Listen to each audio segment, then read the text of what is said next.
کہ جیسے ان کو گھیر کے اور نائل قرار دیا گیا، اور ان کو گھیرنے میں اور نائل قرار دینے میں پاکستان کے کئی ادارے یا اسٹیبلشمنٹ ملوث ہے۔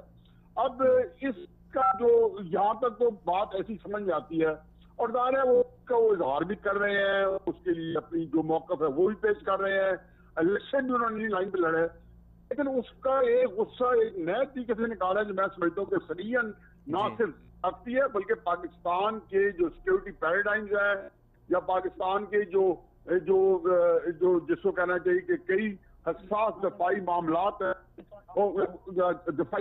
ہیں ان کے اوپر جو ہے حرف آ رہا ہے۔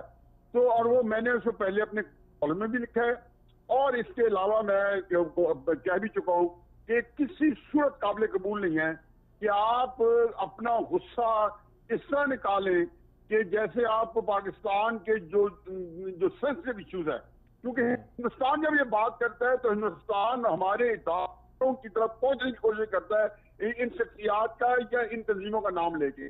یہ تنظیمیں دیکھو ان کو خاص سیاسی زیادہ ان کو کارنر کرنے میں اس کا بیک گراؤنڈ اور اس کا کوئی ٹیررزم سے کوئی تعلق نہیں ہے۔ کشمیر میں ایک آزادی کی تحریک چلی ہوئی ہے، ہندوستان کے لیے وہ سوان روح بن چکی ہے۔ اب ہندوستان کو جو ہے اس کو سمجھ نہیں کیسے جان رہا ہے۔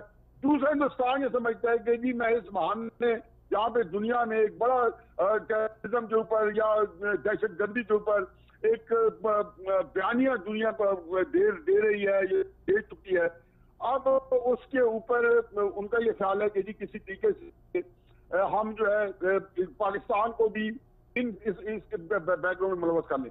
حافظ سعید احمد صاحب کسی طور بھی اس کے اندر فٹ نہیں ہوتے، جماعت الدعوت کسی طور فٹ نہیں ہوتے، ان کے اوپر ایک بھی جرم ثابت نہیں کیا جا سکتا۔ پاکستان کی عدالتوں میں کئی دفعہ آئے اور ہر دفعہ ان کو باعزت بری کر دیا گیا، ظاہر ہے ہی نہیں۔ اب ان کے بعد ہندوستان تو ہماری عسکری اداروں پہ یا ہماری جو دفاعی استعداد ہے اس کو چیلنج کر رہا ہے۔ خواجہ آصف یا ان کی کبھی کے جو لوگ ہیں وہ کہ کس گیم میں پڑے ہوئے ہیں، میرا خیال ہے کہ بہت تکلیف دہ بات ہے اور کسی صورت میں یہ قابل قبول نہیں ہے اور اس میں کوئی گنجائش نہیں ہے۔ تو تاریخ سے زیادہ میں پہلے اس کی مذمت کرنی چاہیے اور ان لوگوں کو اس طرح بری سختی ہاتھ لینا چاہیے کہ یہ اس طرح کا موقف اختیار کرنے میں سے پہلے 4 دفعہ سوچیں۔ جی اچھا نیازی صاحب یہ بتائیے گا کہ چند دن پہلے آرمی چیف نے دفاع پاکستان کے موقع پر یہ کہا کہ ہم نے بہت کچھ کر لیا ہے، اب دنیا کو ڈو مور کرنا ہوگا، لیکن خواجہ آصف نے اپوزٹ بیان دیا۔ تو آپ کیا سمجھتے ہیں کہ یہ دونوں جو بیانیے ہیں یہ کہیں حکومت اور فوج کے درمیان ٹکراؤ کو تو ظاہر نہیں کر رہے؟ دیکھیں جی اب اس میں شرم میں کیا شرم ہے، تکلف کی کیا بات ہے کہ عمل جو ہے وہ بات تو یہی ہو رہی ہے کہ فوج سے ٹکراؤ سے زیادہ اب ان کا خیال ہے جی کہ ہمارے ساتھ ان کے ذہن میں ہے اور وہ یہ بات سمجھانے کی کوشش بھی کر رہے ہیں، بہت سارے جو ہے ملفوظ بتانے کی کوشش کر رہے ہیں۔ لیکن ایک طرح میں سمجھتا ہوں زیادتی ان کے ساتھ ہوئی ہے۔ لیکن دھرنا 2014 میں صاف پتہ چلتا تھا کہ کچھ کو قوتیں ہیں جن کی جو عمران خان صاحب اشارہ کرتے تھے امپائر کا اور اس طرح کا۔ اب یہ وہ ساری چیزیں ہیں کہ جس سے تکلیف ضرور پہنچ رہی ہے نواز شریف کو بھی اور ان کے جو ساتھیوں کو بھی۔ اور پھر دیکھیں ایک الیکٹڈ گورنمنٹ ہے جس کو آئین میں نے وزیر اعظم کو نکالنے کا طریقہ کار رکھا ہوا ہے، لیکن یہاں پہ ان کو اس سے بالکل جو ہے ایک دوسری طرح سے جو ہے نکالا گیا ہے جس کا آئین کے اندر نہ کوئی طریقہ کار ہے نہ نظیر ملتی ہے۔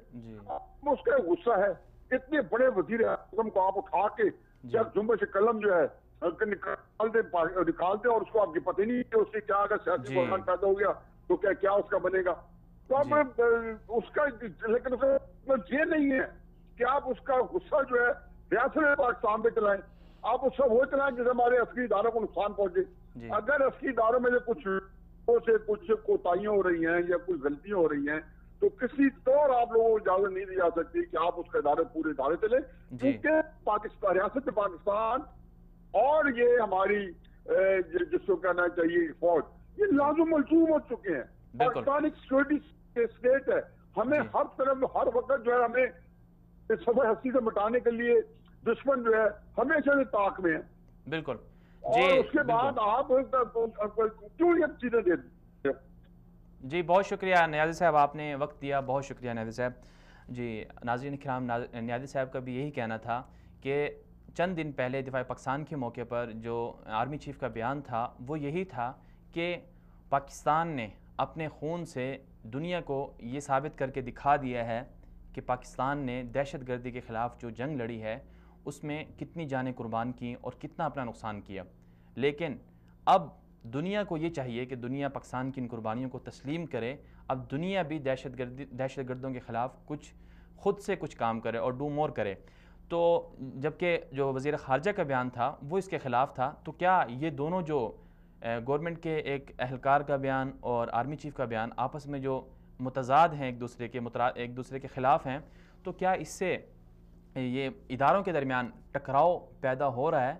تو جی ابھی ہمیں جوائن کیا ہے محترم جناب شہزاد چودھری صاحب نے، جو ایئر وائس مارشل ہیں ریٹائرڈ اور دفاعی تجزیہ نگار بھی ہیں اور خارجہ امور کے ماہر بھی ہیں. السلام علیکم شہزاد چودھری صاحب. جی وعلیکم السلام. جی بہت شکریہ آپ نے ہمیں وقت دیا. جی شہزاد صاحب یہ بتائیے گا کہ خواجہ آصف کے بیان کے تناظر میں آپ کیا سمجھتے ہیں کہ پاکستان کا سوویت یونین جنگ میں شامل ہونا کیا پاکستان کے اپنے مفاد کی وجہ سے تھا یا پاکستان امریکہ کے کہنے پر اس جنگ میں شامل ہوا؟ دیکھیے یہ سب بعد کی باتیں ہیں، ہائنڈ سائٹ کی. جی جب فیصلے کیے جاتے ہیں کسی وقت میں تو فیصلے اس وقت کے تناظر میں اور ان اسٹریٹجک کمپلشن کے حساب سے کیے جاتے ہیں. جی تو بعد میں جب اس کے اثرات آتے ہیں اور اگر آپ ان اثرات کو سنبھال نہ پائیں اور اثرات نیگیٹو طور پہ آپ کے اوپر اس کے اثرات آئے تو پھر ہے کہ پھر ہر کوئی کہتا ہے کہ یہ غلط فیصلہ تھا، اس کو نہیں ہونا چاہیے تھا. لیکن شاید یہ سب لوگ دیکھیے نا، آج خواجہ آصف صاحب جب امریکہ گئے ہیں تو انہوں نے امریکہ کو ایک طرح سے پاکستان کا نقطہ نظر سمجھاتے ہوئے ان کو یہ بھی کہا ہے کہ آپ ہماری طرف نظر التفات کیجیے، ہم بڑے کھلے دل کے لوگ ہیں اور ہم آپ کی طرف سے جو سخت زبان استعمال کی گئی ہے ہم اس کو بھی معاف دیں گے یا ہم اس کو سخت نظر کر دیں گے.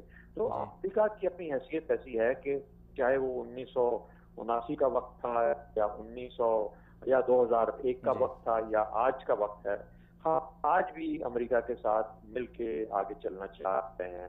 اور غالباً یہ ایک ایسی اسٹریٹجک کمپلشن ہے جس کو کہ اس وقت بھی محسوس کیا گیا ہوگا اور آج بھی محسوس کیا جا رہا ہے. جی تو آپ کا کہنے کا مطلب یہ تھا، کہنے کا مطلب پھر یہ ہوا کہ پاکستان جب اس جنگ میں شامل ہوا تو پاکستان کے اپنے مفاد میں تھا.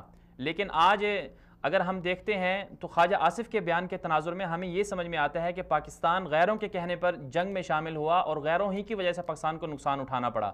تو کیا یہ پاکستان کی خارجہ پالیسی کی ناکامی کا واضح ثبوت نہیں ہے اس میں؟ دیکھیے نا انہوں نے کیا بولا، انہوں نے کہا کہ ہم سمجھتے ہیں ہم نے غلطی کی آپ کے ساتھ مل کے. امریکہ میں بیٹھ کے بات کر رہے ہیں امریکیوں سے اور کہتے ہیں کہ ہم نے غلطی کی آپ کے ساتھ مل گئے ہم اس جنگ میں. کس وجہ سے؟ اس لیے کہ آپ ہمیں چھوڑ کے آ گئے.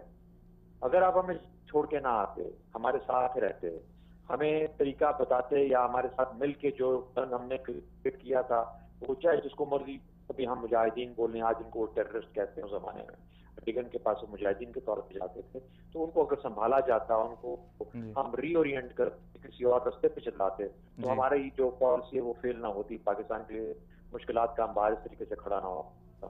تو میرا مطلب کہنے کا یہ ہے کہ آج بھی لوگ وہی کام کر رہے ہیں جو اس نے عرصہ پہلے کر رہے تھے. اس وقت بھی امریکہ کو خوش کرنے کی کوشش کر رہے تھے اور ساتھ ہی ساتھ اس وقت دو چیزیں بہت واضح تھیں. بدقسمتی ہے ہماری، لیکن حقیقت یہ ہے کہ پاکستان اپنے آپ کو بھارت کے تناظر میں دیکھتا ہے. تو پاکستان ظاہر ہے کہ چھوٹا ملک ہے اور اس چھوٹے ملک ہونے کی حیثیت سے اپنے جو طاقت کا توازن ہے اس کے اندر کوئی نہ کوئی سپورٹ، کچھ نہ کچھ اس کو مدد چاہیے ہوتی ہے. خیال یہ کیا جا رہا تھا کہ اگر ہم امریکہ کی مدد کریں تو شاید امریکہ کشمیر کے معاملے میں پاکستان کے لیے ایک نرم رویہ رکھے گا اور شاید ایسی کوئی بات کی بھی گئی ہو کہ اگر پاکستان مل کر ساتھ کرے تو ہم کشمیر کے مسئلے پہ بھارت کے ساتھ بات کریں گے اور آپ کا معاملہ رفع دفع کرنے کی کوشش کریں گے. اور دوسرا یاد رکھیں کہ پاکستان ایک نیوکلیر پروگرام میں اس وقت بالکل جا چکا تھا اور یہ 1979 کی اور 1980s کی بات کہہ رہا ہوں جب ضیاء الحق کو اس کے اگر جب مورد الزام پایا جاتا ہے. تو کہنے کا مطلب یہ ہوا کہ اس وقت یہ بھی خیال تھا کہ اگر ہم نہ ملے تو ہو سکتا ہے کہ امریکہ ہمارے ایٹمی پروگرام کے اندر مشکلات کھڑی کرے گا. یہ دو وجوہات تھیں جس کی بنا پہ 1979 کے فیصلے ہوئے اور پھر پاکستان کے جب مشرف کے زمانے میں فیصلے ہوئے تو کشمیر سب سے بڑھ کے آگے آ گیا، اور اس کے بعد یہ بھی خوف کہ اگر ہم نے نہ کیا تو ہو سکتا ہے کہ بھارت کے قریب زیادہ ہو، اور تیسرا یہ کہ پاکستان کو اس وقت جس قسم کی معاشی امداد ہوتی ہے، پاکستان کو معاشی امداد حاصل کرنے میں کامیاب ہوگا۔ بعد کے اندر جا کے ان ریٹروسپیکٹ یہ فیصلے غلط نظر آتے ہیں۔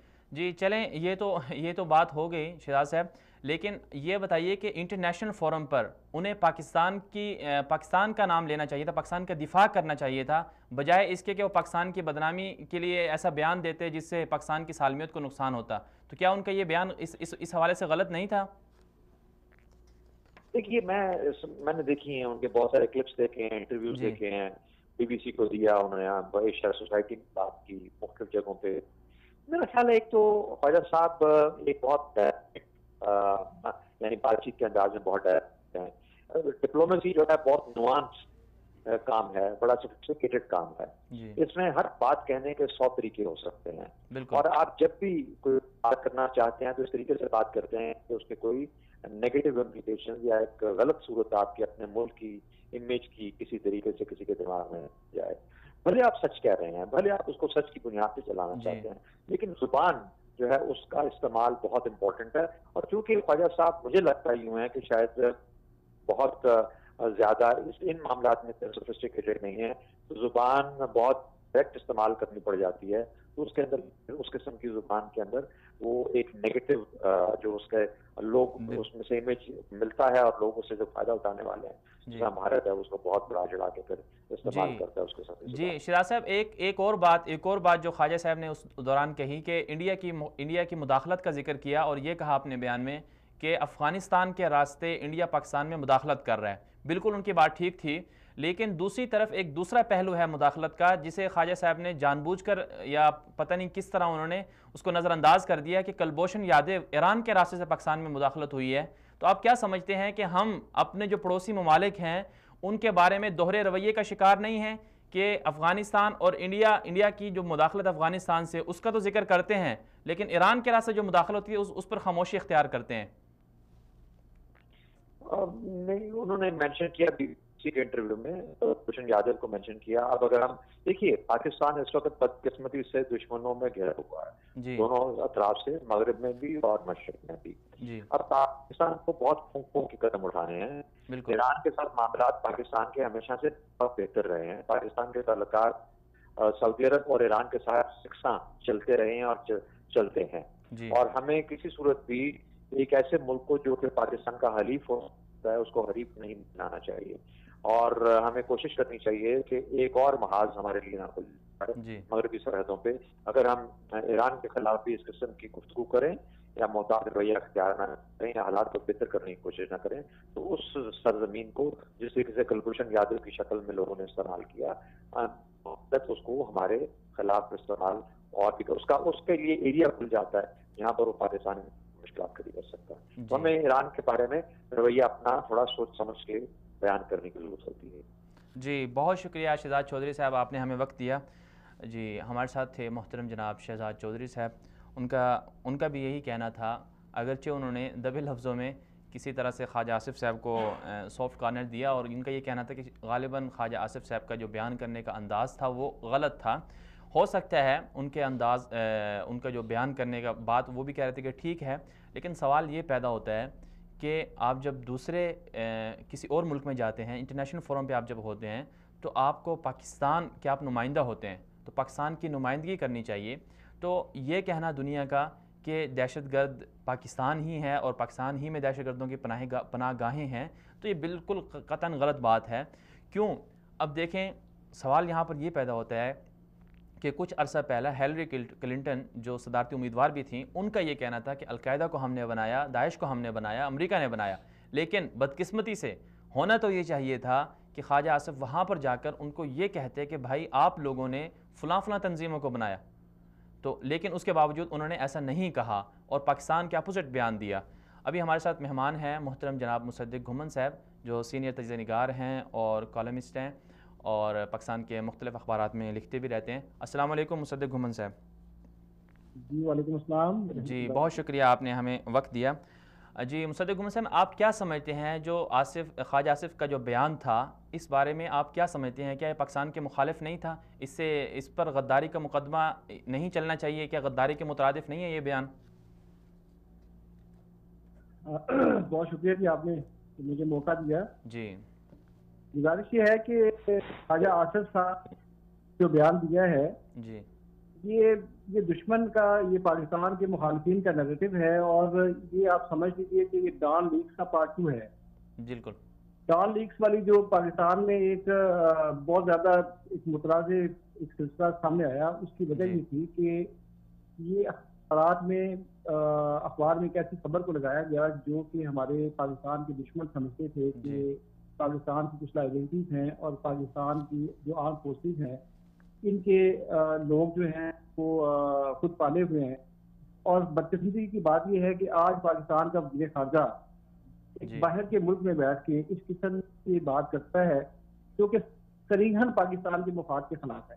بالکل. اور میں آپ سے عرض کروں کہ یہ جو مسلم لیگ نون کے دور جو ہے، جب سے یہ برسر اقتدار رہے ہیں، فارن پالیسی کے حوالے سے ان کا جو رویہ ہے وہ بہت ہی عامیانہ ہے. فارن پالیسی کے حوالے سے ان کا سیریس ایٹیٹیوڈ نہیں رہا. اس کی وجہ یہ ہے کہ انہیں 4 سال وزیر خارجہ نہیں رہا. بالکل. اور آج وزیر خارجہ ایک ایسے شخص کو انہیں بنایا ہے جو کہ وہ زبان بول رہا ہے جو کہ پاکستان کے دشمن بولتے ہیں. پچھلے 4 سال پاکستان کا ڈپلومیٹک فیلئر کے 4 سال ہیں. پاکستان کی تاریخ میں اتنی بدترین سفارتی طور پہ ناکامی پاکستان کی کبھی مقدر میں نہیں آئی جتنی کہ پچھلے 4 سالوں میں آئی ہے. آپ 2015 کی اوفا ڈکلیریشن سے لے کے 2016 کے جو آپ کا ہیوملیشن آپ کی سال سمٹ کے حوالے سے آپ کی نصیب میں آئی، اور پھر 2017 میں چائنا برکس ڈکلیریشن جو سامنے آیا، اور چائنا نے بھی اس کی مخالفت نہیں کی، جو ڈکلیریشن تھا جس میں پاکستان کی انہی 2 تنظیموں کے نام لے کے جیش محمد اور لشکر طیبہ کے حوالے سے یہ بات ان کو وائرس اس حوالے میں ان فہرست میں لکھا گیا جو کہ طالبان کی فہرست ہے، جو کہ القاعدہ کی فہرست ہے، اس میں ان کا نام ڈالا گیا. تو میں یہ سمجھتا ہوں کہ یہ پچھلے 3-4 سالوں سے مسلم لیگ کی گورنمنٹ نے پاکستان کے انٹرسٹ کو بالکل واچ نہیں کیا، اور پاکستان کو جو اس وقت سفارتی تنہائی اور عالمی سطح پہ تنہائی کا سامنا ہے، اس کی وجہ سے آپ یہ کہہ سکتے ہیں کہ یہ 4 سال دور جو ہے یہ پاکستان کی تاریخ میں سفارتی طور پہ بدترین خارجہ پالیسی کا دور ہے. جی تو اچھا یہ بتائیے کہ بالکل بدترین دور ہے، لیکن آپ کیا سمجھتے ہیں کہ مستقبل میں آنے والے حالات میں کیا پاکستان کا امیج جو ہے دنیا کے سامنے بہتر ہو پائے گا؟ دیکھیں، پاکستان کا امیج دنیا کے سامنے اس وقت بہتر ہوگا جب آپ پاکستان کا مقدمہ لڑیں گے. جب آپ کی سوچ یہ ہوگی کہ ہم نے پاکستان کے انٹرسٹ کو واچ کرنا ہے اور پاکستان کے انٹرسٹ کو آگے لے کے جانا ہے. جب آپ کا انٹرسٹ یہ ہوگا کہ ہم نے اپنے اقتدار ہے اس کو بچانا ہے، جب آپ کا انٹرسٹ یہ ہوگا کہ ہم نے اپنے اقتدار کو دوام بخشنا ہے، ہم نے اپنے آپ کو مضبوط کرنا ہے، اپنی سیاسی پارٹی کو مضبوط کرنا ہے اور ایک کسی شخصیت کو مضبوط کرنا ہے، تو پھر پاکستان کا انٹرسٹ جو ہے وہ واچ نہیں ہو سکتا، پاکستان کے مفاد کا تحفظ نہیں ہو سکتا. پاکستان کو اب آگے جو ہے وہ اس وقت لے کے جا سکتے ہیں دنیا کے سامنے، اس وقت پاکستان کا مقدمہ لڑ سکتے ہیں جب آپ اس کے لیے یکسو ہوں. اور ایسی صورتحال اس وقت نہیں ہے. سب سے بڑا مسئلہ ہی یہ ہے، دیکھیں نا، آپ نے ایک انیشیٹو لیا، دنیا نواز شریف جو ہے وہ مودی صاحب کی اناگوریشن سیریمنی میں چلے گئے، ایک بہت بڑا پیس انیشیٹو جس کو مسلم لیگ نون قرار دیتی ہے، اور اس کے بدلے میں ہمیں 4 سالوں میں کیا ملا؟ آپ یہ دیکھیے کہ مودی صاحب کے ساتھ تعلقات بڑھانے کا پاکستان کو کیا فائدہ ہوا ان 4 سال میں؟ پاکستان کو جتنا نقصان ان 3-4 سالوں میں ہندوستانی سرکار نے پہنچایا ہے. کلبھوشن یادیو 2016 میں پکڑا گیا اور 3 سال سے اقتدار سے لیا نواز شریف اور ان کی ٹیم، اور ان کے ہوتے ہوئے بلوچستان کے اندر انڈیا جو ہے وہ پوری قوت کے ساتھ برسر پیکار تھا اور گروہ کار تھا. تو اس دوستی کا جو نواز شریف اور مودی صاحب کی دوستی تھی، اس دوستی کا پاکستان کو کیا فائدہ ہوا؟ تو اس سے آپ یہ سمجھ لیجیے کہ ان کے اپنے انٹرسٹ کیا ہے اور پاکستان کے انٹرسٹ کیا ہے، اور یہ لوگ کیسے پاکستان کے انٹرسٹ کو بات کر سکتے ہیں. اچھا تو یہ بتائیے کہ جب یہ پاکستان کے مخالف اینٹی پاکستان کام کر رہے ہیں تو اس پر پھر ادارے کیوں متحرک نہیں ہوتی؟ کن لوگوں کو آگے آنا چاہیے کہ جو ایسے لوگوں کو پاکستان کی گورنمنٹ سے باہر نکال دیں یا ان کو عدالت میں کھڑا کریں کہ پاکستان کے مخالف چل رہے ہیں لوگ؟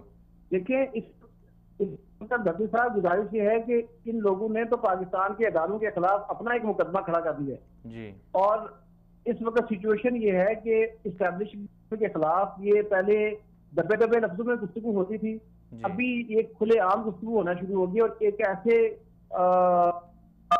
انہوں نے ایک لائن لے لی ہے، ایک ایسا نیگیٹو معاشرے سے بنا لیا ہے جو کہ میں سمجھتا ہوں کہ پاکستان کی سلامتی کے لیے بہت بڑا خطرہ بن گیا ہے۔ آپ اداروں کی بات کرتے ہیں، دیکھیں نا پاناما کیس کے حوالے سے عدلیہ نے ان کے خلاف ایک فیصلہ سنایا اور اس فیصلے کے بعد انہوں نے عدلیہ کے خلاف جو محاذ جنگ کر دیا ہے اور پاکستان کے ایک سب سے مقدس ادارے کو جس طرح انہوں نے مجرم بنا کے اور ملزم بنا کے لوگوں کے سامنے پیش کرنا شروع کیا ہے اور اس کے ساتھ ساتھ یہ درپردہ ہاتھوں کی بات کر کے فوج کو جس طرح کٹہرے میں کھڑا کر رہے ہیں اور عام پاکستانی کی ذہن میں، دل میں، دماغ میں جس طرح پاکستانی فوج کے نفرت یہ لوگ پیدا کر رہے ہیں، تو اس حوالے سے آپ یہ سمجھیے کہ یہ بہت زیادہ حالات کشیدگی کی طرف جا رہے ہیں اور خدا نہ خاصہ یہ بہت زیادہ ایک کھانے والی صورتحال بھی پیدا ہو سکتی ہے۔ یہ لوگ خود یہ کوشش کر رہے ہیں کہ اس پاکستان میں ادارے آگے بڑھیں اور مارشل لا کی کیفیت بن جائے، فوج کو مداخلت کا موقع ملے، جبکہ فوج ایسا نہیں کرنا چاہتی۔ فوج چاہتی ہے کہ کانسٹیٹیوشن اپنا رول پلے کرے، رول آف لا یہاں پہ ہو، ادارے اپنا کام کریں، لیکن اس کے برعکس جو جمہوری لوگ ہیں، جو جمہوریت کی بالادستی کی بات کرتے ہیں، وہ ایک ایسی راہ پہ چلتے ہوئے آپ کو نظر آ رہے ہیں جو کہ تصادم کی راہ ہے، جو ٹکراؤ کی راہ ہے اور جہاں پہ چلنا پاکستان کے مفاد میں نہیں ہے۔ جی بہت شکریہ مصدق گھمن صاحب، آپ نے ہمیں وقت دیا۔ جی ناظرین کرام، آپ نے ملاحظہ کیا کہ خواجہ آصف کا جو بیان ہے اس پر رد عمل پورے پاکستان میں آ رہا ہے، تو پاکستان کی جو پوری عوام ہے، پاکستان کے جو تجزیہ نگار ہیں، وہ بھی خواجہ آصف کے اس بیان پر ناراض ہیں۔ پاکستان کے اداروں میں بھی ہلچل مچی ہوئی ہے کہ ایک پاکستان کے وزیر خارجہ ہونے کے جو ذمہ دار ہیں، وزیر خارجہ ہیں جو پاکستان کے جن کو نمائندگی کرنی چاہیے، وہ پاکستان کے مخالف بیان دے رہے ہیں۔ یہاں پر ہم خواجہ آصف کا بیان ناظرین کو سنوانا چاہیں گے، اس کے بعد واپس آئیں گے۔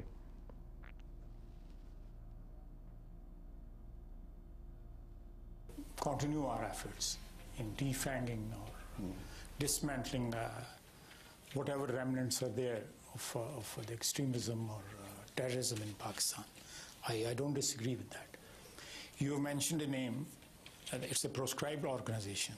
The gentleman is in under house arrest. But I agree with you that on that score, on that account, we have to do more.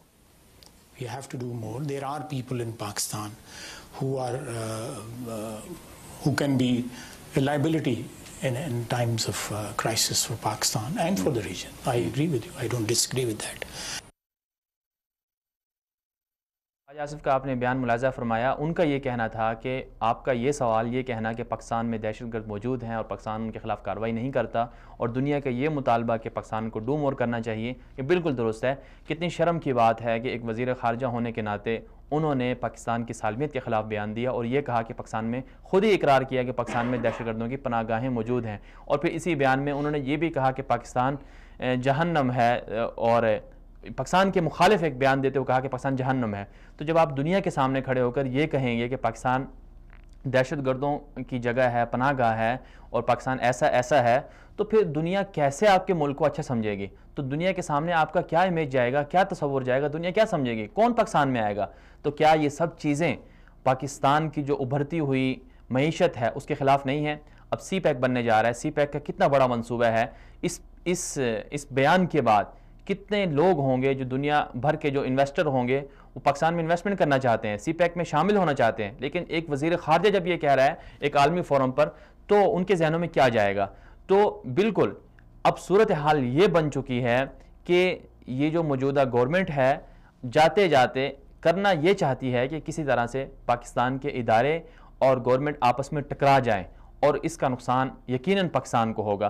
ایک طرف آپ کی جو فوج ہے وہ محاذوں پر ہے، لڑ رہی ہے، دوسری طرف آپ سیاست کے میدان میں آ کر اپنی نااہلی کو چھپانے کے لیے جو بوجھ ہے وہ آپ فوج پر ڈال رہے ہیں۔ تو یہ انتہائی شرمناک کیفیت ہے جو گورنمنٹ کے ذمہ داروں کی طرف سے سامنے آئی، ہونا یہ چاہیے کہ پاکستان کی جو خارجہ پالیسی کے ذمہ دار ہیں وہ ایسے لوگوں کو بنایا جائے، ایسے لوگوں کو بنایا جائے جن کو بات کرنے کا ڈھنگ آتا ہو۔ خیر، یہ تو ہماری آج کے پروگرام میں جو پہلا حصہ تھا ہمارا، اس میں ہم نے خارجہ پالیسی کے حوالے سے بات کی۔ اب ہم اپنے پروگرام کے دوسرے حصے کی طرف بڑھتے ہیں، جس میں ہم نے بات کرنی تھی بلوچستان میں جو بلوچ عوام ہیں وہ پسماندہ کیوں ہیں، ان کے کیا مسائل ہیں، ان کو کون کون سی ایسی چیزیں ہیں جو بنیادی سہولیات زندگی ہیں جو ان کو ملنی چاہیے لیکن انہیں نہیں مل پائیں۔ تو بلوچستان کے عوام کے جو مسائل ہیں اس پر بات کرنے کے لیے ہمارے ساتھ لائیو کال پر ہوں گے انشاءاللہ محترم جناب انوار الحق کاکڑ صاحب، جو صوبائی حکومت کے ترجمان ہیں بلوچستان کی صوبائی حکومت کے، اور اسی طرح ہمارے اسٹوڈیو میں مہمان ہیں محترم جناب خالد محمود انصاری صاحب، جو خود بلوچستان سے تعلق رکھتے ہیں اور سوشل ورکر بھی ہیں اور بلوچستان کے احوال کو اچھی طرح سے جانتے بھی ہیں۔ بہت شکریہ خالد محمود صاحب، آپ نے ہمیں وقت دیا۔ جی، آپ کیا سمجھتے ہیں کہ بلوچستان کی جو عوام ہے ان کو ایسے کون کون سے مسائل ہیں جو فی الوقت ان کو درپیش ہیں؟ بسم اللہ الرحمن الرحیم۔ مدنی صاحب، بلوچستان کے حوالے سے جہاں تک بات ہے عوام کی کہ کون سے مسائل درپیش ہے، میں آپ کو کون سے ایسی چیزیں گنوا سکوں؟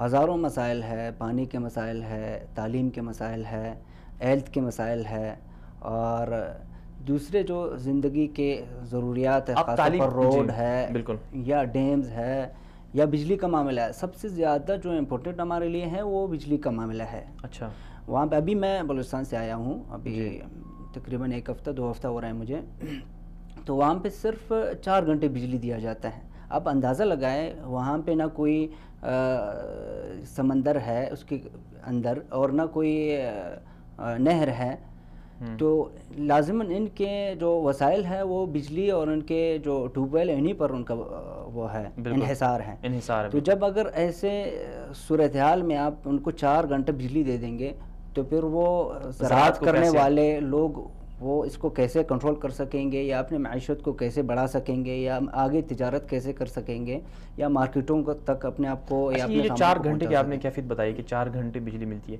یہ شہروں کی بات آپ نے کی یا دیہاتوں میں بھی ایسے ہوتا ہے؟ یہ مدنی صاحب صرف کوئٹہ کے علاوہ باقی جتنے بھی دیہات ہیں، آپ ان میں سے کسی بھی دیہات کو لے لیا، کسی بھی شہر کو لے لے، سب کی صورتحال 4 گھنٹے تک ہے۔ باقی رہی بات پنجگور یا تفتان یا تربت یا مند بلو، اس جیسے علاقہ جو ایران کے ساحلی، ایران کے بارڈری پٹی میں پڑتے ہیں، تو وہاں بجلی جو ہے وہ ایران سے لائی گئی ہے، تو وہاں کا مسئلہ ہو رہا ہے۔ جی اچھا، یہ مجھے یہاں پر آپ نے جیسے کہا کہ ایران کے راستے سے بجلی لائی گئی ہے، آخر پاکستان کو کیا ضرورت پیش آئی کہ وہ ایران سے بجلی مانگے، لیکن اپنے جو گوادر ہے وہاں بھی تو ظاہری بات ہے وہاں سے بجلی بن سکتی ہے، تو کیا آپ کے ذہن میں ایسی کوئی صورتحال ہے کہ پاکستان کی جو بلوچستان کا جو علاقہ ہے وہاں کوئی ایسا بجلی اسٹیشن بنایا گیا ہو؟ کیوں بنایا جا سکتا ہے اور بنایا کیوں نہیں گیا؟ اسی کا تو ہم رونا رو رہے ہیں، ہم بلوچ اسی کے رونا رو رہے ہیں کہ ہمارے حقوق نہیں مل رہے ہیں، ہمارے ہاں پریشانیاں ہیں۔ بن سکتا ہے، کیوں نہیں بن سکتا؟ جیسے کہ گڈانی کے ساحل پر ایک بنایا گیا ہے، نواز شریف صاحب نے بنایا تھا پچھلے حکومت میں، ایک اور بھی اس میں مزید اضافہ کے لیے تھوڑا سا اٹیچنگ کر دیا، ایک اور بجلی پاور پلانٹ بنا دیا اس میں، تو اس کے ذریعے سے وہ پورے بلوچستان کو بجلی دے سکتی ہیں۔ جی، لیکن کیوں ایسا کنٹرول نہیں ہو پا رہا اور مکمل بلوچستان کو بلوچستان ہی سے بجلی کیوں نہیں مل رہے ہیں؟ اسی حوالے سے تو ہم خود پریشان ہیں کہ آخر یہ ہمارے حکمران کیا کر رہے ہیں، ہمارے مرکزی حکمران کیا کر رہے ہیں، ہمارے صوبائی حکمران کیا کر رہے ہیں۔ آخر ان کو تو سوچنا چاہیے کہ بھئی ایک پسماندہ وہ ہے صوبہ ہے، ملک کے پسماندہ صوبہ ہے، اور اس کے جتنے بھی وسائل ہے، سونے کے حوالے سے دیکھا جائے یا ریکارڈنگ کے حوالے سے دیکھا جائے یا کرومائٹ یا کوئلہ، جتنے بھی وسائل ہے، معدنیات ہے، یہ سب یہاں سے، گیس خاص طور پر قابل ذکر ہیں، یہ سب یہاں بلوچستان سے ہی نکل رہے ہیں۔ اس کے باوجود یہ ایک بلوچستان اور کم تعداد میں، یعنی اس کے انفرادی جو تعداد ہیں بہت کم ہیں، اس کے باوجود ان سب کو اتنے سہولیات کیوں میسر نہیں ہو پا رہا؟ اچھا، یہ تو آپ نے ذکر کر دیا کہ بلوچستان میں کی جو عوام ہے ان کو بجلی کی سہولت صحیح طرح سے میسر نہیں ہے۔ تعلیم کے حوالے سے آپ کیا کہیں گے؟ تعلیم کے حوالے سے پاکستان کا جو سب سے کم ترین جو شرح تعلیم جو ہے اس صوبہ بلوچستان میں، حالانکہ آبادی رقبے کے لحاظ سے پاکستان کا سب سے بڑا صوبہ ہے اور بہت امیر ترین صوبہ ہے، تو تعلیم کی کیا صورتحال ہے؟ کتنی یونیورسٹیاں ہیں، کتنے کالج ہیں، کتنے اسکول ہیں، کیا صورتحال ہے؟ مدنی صاحب یہ حالت تو اور بھی گیا گزرا ہے. ہمارے تعلیم کے حوالے سے تو ہم بہت پریشان ہیں. ہمارے جتنے بھی نئے نسل ہیں ان کو بالکل تعلیم کی وہ سہولیات میسر نہیں ہیں. خود ہمارے بستیوں پہ آپ جائیے، اسکول بنے ہوئے ہیں، ایک چھوٹا سا کمرہ، اس میں بھی اور کوئی کسی قسم کی سہولت نہیں ہے. اس اسکول کے اندر بھی بجلی نہیں لگا ہوا ہے، اور بچوں کے آنے جانے یا اس کے جو اساتذہ ہے اس پر کوئی پابندی، ایسے کوئی بھی صورتحال یا ایسے کوئی ترتیب حکومت کی طرف سے نہیں بنائی گئی ہے. جی اچھا، معذرت، ہمارے ساتھ یہاں پر ایک مہمان ہیں. جی محترم جناب انوار الحق کاکڑ صاحب نے ہمیں جوائن کیا ہے. بلوچستان حکومت کے ترجمان ہیں اور کافی ان کی خدمات ہیں. بلوچ عوام کے مسائل کو اچھی طرح سے وہ سمجھتے ہیں اور جانتے ہیں. السلام علیکم انوار الحق کاکڑ صاحب. وعلیکم السلام. جی بہت شکریہ سر، آپ نے ہمیں وقت دیا. جی سر، آپ یہ بتائیے کہ بلوچستان کے اندر جو امن و امان کے مسائل ہیں وہ تو جو ابھی جو صورتحال ہے اس میں تو ہمیں کافی بہتر نظر آ رہی ہے کہ امن و امان کے مسائل کسی حد تک بہتر ہو گئے ہیں، لیکن غربت اور پسماندگی یہ جو ایک مسئلہ ہے یہ ابھی تک حل نہیں ہو پایا. جب بھی غربت اور پسماندگی کا نام لے جاتا ہے تو نظریں بلوچستان کی طرف اٹھتی ہیں. تو آپ کیا سمجھتے ہیں کہ بلوچ عوام کو پسماندہ اور غریب رکھنے میں کن لوگوں کا کردار ہے؟ بہت شکریہ. دیکھیں جی، جہاں تک غربت اور پسماندگی کا تعلق ہے، قسمتی سے پچھلے چند صدیوں سے ہمارا خطہ جس طرح کی صورتحال سے سیاسی اور معاشی طور پہ رہا ہے، اس میں لمبی تاریخ ہے اس کے پسماندگی کی اور غربت کی. انگریز سامراج کے دور میں بھی سیٹلڈ انڈیا یا یونائٹڈ انڈیا کا جو مرکزی حصہ تھا، کلکتہ ہو گیا، بمبئی ہو گیا، وہ لاہور، یہ علاقے زیادہ ڈیولپڈ تھے، اور جو ٹیریٹریز تھی یہ بہت قدرے اپنے ڈیولپمنٹ سے دور رہی. پوسٹ انڈیپینڈنس پیریڈ میں جب پاکستان کی تشکیل ہو گئی، بدقسمتی سے یہ چیزیں اسی طرح رہی اور اربن اورینٹڈ ڈیولپمنٹ ہماری رہا رہی.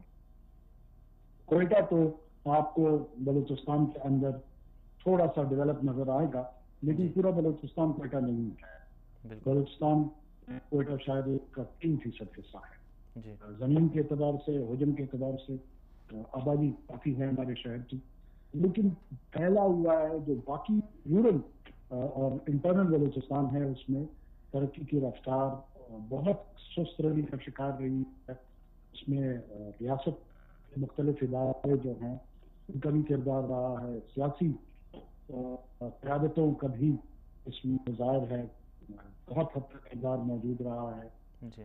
اور ہمارے جو کم معاشی وسائل ہیں وہ بھی ایک کنٹریبیوٹنگ فیکٹر ہے. جی اچھا، یہ بتائیے کہ جو ایم این ایز ہیں، جو ایم پی ایز ہیں، ان کو حکومت کی طرف سے، جو ریاست کی طرف سے ترقیاتی فنڈز بھی ملتے ہیں، تو آپ کیا سمجھتے ہیں کہ وہ ترقیاتی فنڈز وہ عوام پر خرچ نہیں ہو پاتے؟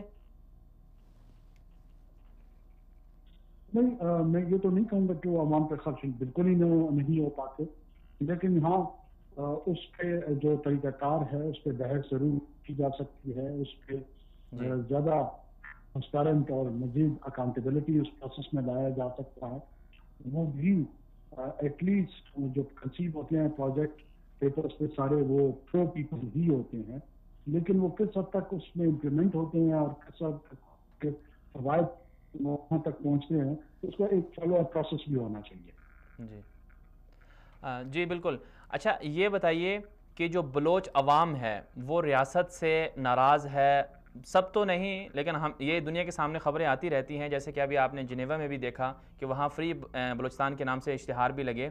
تو یہ جو ایسے لوگ ہیں، یہ جو ایسے عناصر ہیں، کیا یہ ریاست سے باغی اس لیے ہوئے ہیں؟ کیا ان کو غربت کی وجہ سے باغی ہوئے ہیں، پسماندگی کی وجہ سے باغی ہوئے ہیں؟